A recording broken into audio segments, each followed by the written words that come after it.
अब इस वीडियो में हम आप लोगों को दशमलव संबंधित प्रश्न बता रहे हैं। देखिए, सबसे बड़ी बात यह है कि दशमलव संबंधी जो प्रश्न होते हैं उसमें गलती कहाँ होती है।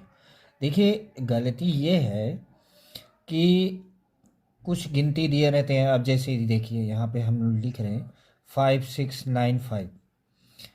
अब इसमें क्या है कि अगर आप डिवाइड करते हैं, जैसे मान लीजिए इसको 100 से भाग कर रहे हो, 100 से भाग कर रहे हो, अब भाग करने में इसमें दशमलव आएगा।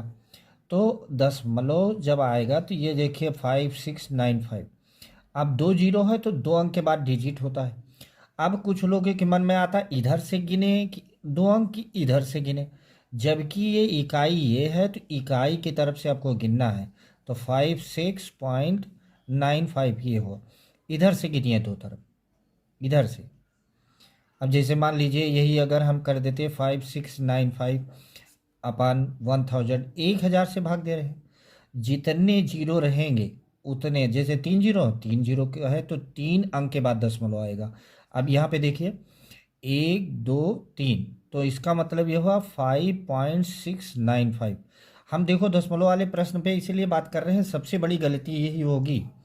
अब यहाँ देखिए दशमलव वाले प्रश्न हमने एक लिया है, पॉइंट या दशमलव 0625 भागे 0.025। अब ये क्वेश्चन है। अब इसमें क्या है, देखिए यहाँ पे 1 2 3 4, 4 अंक के बाद दशमलव, यहाँ 3 अंक के बाद 1 2 3। अब इसमें देखो दशमलव वाला प्रश्न आया तो ये कहता है कि इसका जो है आंसर क्या होगा, ऐसे क्वेश्चन मार्क कर दिया, इसकी वैल्यू बताना। तो आप देखिए बहुत इजी प्रश्न है, बात ये है कि दशमलव हट जाए बस आप सॉल्व कर लेंगे, और दशमलव नहीं हटा तो आपको सॉल्व करने में कठिनाई होगी। अब इस क्वेश्चन में आप देखिए कि सबसे ज़्यादा अंक यहाँ 1 2 3 4 अंक है, और यहाँ 1 2 3 अंक है। तो ज़्यादा जो रहे तो ज़्यादा जीरो वाली संख्या से मल्टीप्लाई करना है। जैसे अब ये हुआ 0.0625। अब इसमें 4 जीरो के बाद दशमलव है तो 4 जीरो वाली संख्या से मतलब ये देखिए इससे मल्टीप्लाई करना है। ये क्या है, 0.025 है। और जब ऊपर आपने इतनी संख्या से मल्टीप्लाई किया तो नीचे भी कर लीजिए, मेन दशमलव हटाना है। अब दशमलव हटा रहे तो ये देखिए अब यहाँ क्या होगा, 4 जीरो है, 1 2 3 4 अंक के बाद दशमलव, दशमलव हट जाएगा। अब ये जीरो जो है दशमलव हटाने का, केवल संख्या हम नोट करिए, यह नहीं कि आगे जीरो लगा है पीछे जीरो पे ध्यान दीजिएगा। अब ये 625, यहाँ क्या हुआ, 3 अंक के बाद दशमलव हो जाएगा। अब जैसे आप इसको समझ में आता है, इसको आप 3 जीरो तो दशमलव हटाएगा, 1 जीरो बचा, इसका मतलब ये दशमलव हटाया और 1 जीरो मतलब 1 जीरो, ये हो गया। 25 से इसको डिवाइड करिए तो 25 25 से ही हम 625 हो गया। अब ये 10 बचा, 1 जीरो, भाग वाली संख्या क्या करता है, दशमलव लगाता है, लेकिन इधर से लगाना है इकाई की तरफ, इकाई की तरफ से लगाना, तो ये आ जाएगा 2.5। तो ये आपका एक क्वेश्चन हो गया। दूसरा क्वेश्चन देखिए, इससे हम थोड़ा सा कठिन लेवल थोड़ा हम बढ़ाते जाएंगे। लेवल इसलिए बढ़ाते जाएंगे कि आपको इस तरह क्वेश्चन आना। मान लीजिए यदि हमने एक क्वेश्चन लिया कि 1/6.198 हमने दे दिया, ठीक है, इज इक्वल टू क्या है, 0.16134। ये एक क्वेश्चन लिया। अब आपको वैल्यू किसकी बताना है, तो आपको बताना है 1.0.00619 इसकी वैल्यू आपको बताना है। अब मामला आपको दशमलव वाला है सिर्फ। अब ऐसे क्वेश्चन जब भी आए आपके पास तो आप क्या करिए कि यहाँ देखिए 3 अंक के बाद 1 2 3, और यहाँ कितना है, 1 2 3 4 5 6 7, मतलब 3 अंक है, 4 अंक ज़्यादा लगा हुआ है।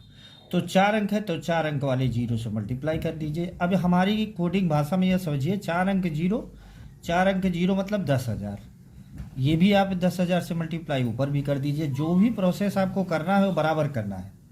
अब आपका ये हो गया। अब यहाँ देखिए 1/, अब ये 4 जीरो क्या होता है, मल्टीप्लाई करने में दशमलव इधर की तरफ भागेगा और भाग करने में दशमलव बाईं तरफ जाएगा।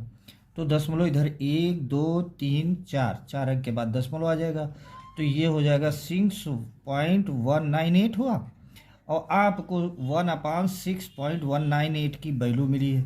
कितना मिला है? 0.16134। इसका मतलब आपका आ गया, ये यहाँ पर देखिए, ये अभी आंसर नहीं हुआ, ये देखिए 10,000 आपका ऊपर लिखा हुआ है। तो अब अगर इसको सॉल्व करेंगे तो इतने की वैल्यू आई, देखिए ये इतने की वैल्यू आपके पास मालूम है ये, तो कितना हो गया? 0.16134 और इंटू ये 1 लिख के 4 जीरो आप लिख लीजिए, 140 हो गया। अब 4 जीरो से जब मल्टीप्लाई करेंगे दशमलव दाहिनी तरफ जाएगा। अब 1 2 3 4 यहाँ आके दशमलव लिखेगा 1613.4। ये आंसर देखिए, इस तरह के क्वेश्चन आपके एग्जाम में आए हैं, यूपीपी में आए हैं, वनडे एग्जाम में आए हैं, और अगर आप इसको बार बार देखेंगे तब समझ में आएगा। हम एक क्वेश्चन आप लोगों को दे रहे हैं, आप लोग क्या करिए कि इसको कमेंट में आंसर आपको बताना है कि इसका आंसर क्या होगा। जैसे हमने एक क्वेश्चन लिखा, यदि 213 गुणे 16 बराबर दे रहा हूँ 3408, तो आपको वैल्यू बताना है 1.6 इंटू 21.3 की वैल्यू कितनी होगी। कमेंट बॉक्स में इसका आंसर आपको बताना है।